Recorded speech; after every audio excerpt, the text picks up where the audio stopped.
Now let's talk about the lycophytes. Lycophytes include many famous plants like the quillworts, the spike mosses, and the club mosses, but we will be focusing on the club moss.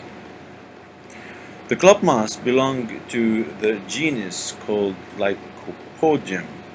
It is commonly found in the temperate forests. The roots and stems grow from the structure called rhizome, and we previously explained rhizome. It's a horizontal stem underground.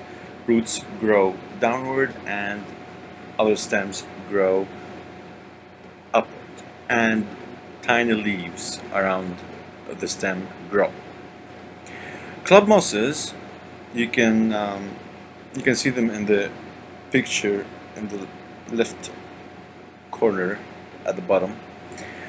When it is several years old, it forms a structure called strobili, and this structure will produce the spores.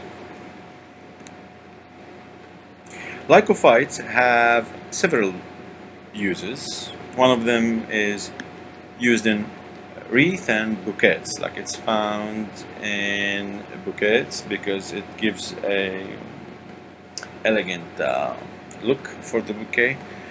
But what's interesting about lycophytes is that their spores have a waxy flammable coating that makes it able to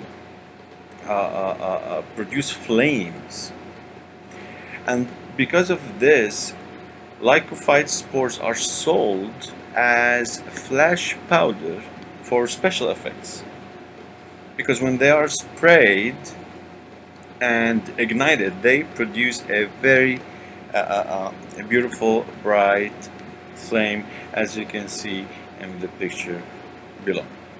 And this is it for 21.3.